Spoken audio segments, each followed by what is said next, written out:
Ta-da! That's how to make your own candles.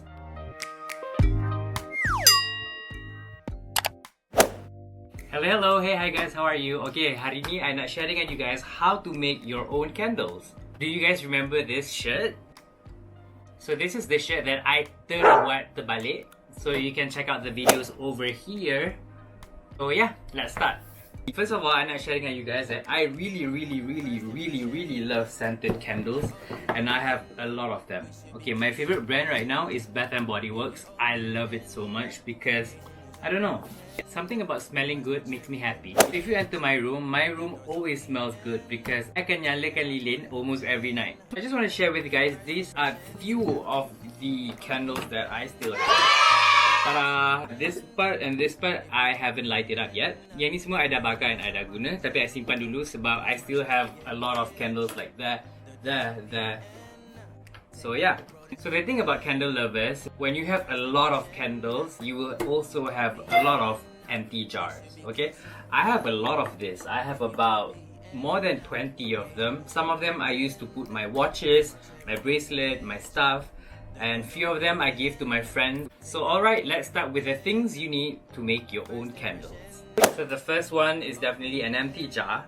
Also, you will be needing candle wicks. This one I beli dekat Shopee. I will put all the links down below.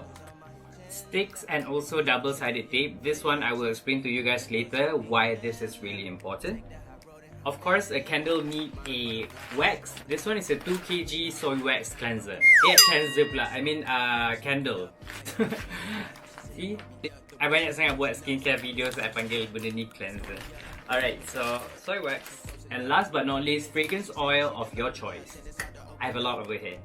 Wait, there's one more thing that I forgot to mention over here. The method that I will be showing you guys today is a double boiler by using a wax burner. A double boiler is basically you put your pan on top of your stove, a little bit of water, and you put another pot on top of it, then you put your wax inside. So this melter comes like this.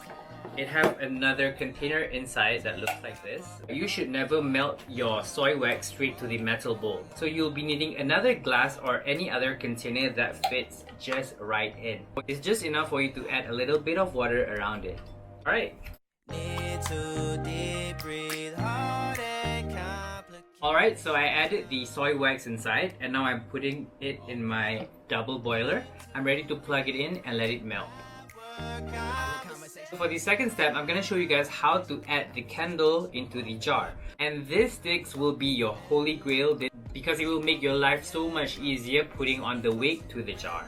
First of all, take the jar and put it upside down, and just to see where you want to put your candle wick. And then you mark it with a marker pen. And after that, you take your 6 sticks. Okay, this is 5. One more. 6 sticks. And you're going to form a triangle surrounding the 3 triangle. Wait, the 3 candle wicks. Okay, so sedang je. There you go. Over here, I placed the 3 candle wicks right into the intervals of setiap batang. And after that, you need a double-sided tape.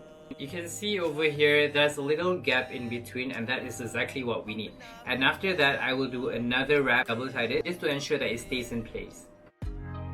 Now you are left with this holy trinity with 3 intervals for your candle wick. So now, what we're gonna do is untuk glue all this to the bottom of your jar. Today we are going to use a hot glue gun. Basically, just put a little at the bottom and place it in. So just a little heads up, when you pour the wax inside here, your wick will most likely move around. That's why we need this trinity of hope, just to make sure dia tak bergerak and it stays in place. So ta-da, there you go. So right now the wick is placed accordingly and it will just follow the stick wherever it goes. So that's a good thing. Right, so right now let's talk about the scent.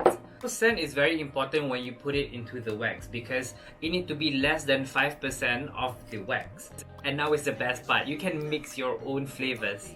Over here I have coconut, strawberry, chocolate delight, cherry scented candle, milk. And also one more is honeydew. Alright, so I can't move around much and this thing is wired over here. So I'm just gonna show you guys how the wax is doing. Right now everything is completely melted. So today I decided to mix 3 of the scent. One is coconut, strawberry, and also honeydew. So it's gonna be very fruity and milky at the same time. So right now our wax are purely melted. It's time to add in the fragrances. So right now our wax is completely melted and super hot. I'm gonna let it chill for about 3 minutes before I pour it in, because here's a little trick. If you put a hot soy wax directly into your jar, it will create these loopholes in the middle. But it's fine, it's totally fine. That tends to happen.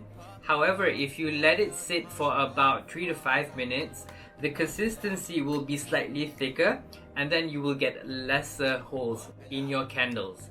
Alright, so right now I'm gonna pour the soy candle wax inside and let's see what happens. Open up. Alright, so I made a big spill over here, but that's okay. So right now I'm just gonna let this cool at a room temperature. Right now I'm going to bed and see how this will turn out tomorrow. Alright guys, so it's already the next day. I have left this for about 12 hours. So memang dah keras, everything is hardened. Now it's time to take this off. Now this is the thing that I said about having an even top. There's like holes in it, but that's okay. It's pretty normal for a homemade candles. And right now what I need to do is just snip off the excess wick. And for the top part of the candles, the uneven one, what I'm going to show you guys is to take your blow dryer and put it on the highest heat but at the lowest strength. So after it all dried up, it will look something like this. Everything is all smoothened out, and now it's time to decorate. So basically you can write something on here using a Sharpie or probably print out cute stickers, but for me today I will just be using a black ribbon for me to just tie it up, make it look very sleek and simple.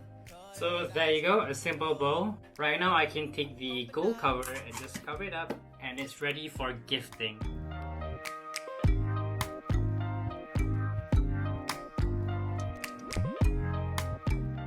So I think that's all for today. Thank you so much for watching this video. Let me know if you want to see more DIYs or any skincare reviews. Just let me know what type of content should I do next. Alright, so don't forget to like and subscribe this page, and that's all from me today. Bye!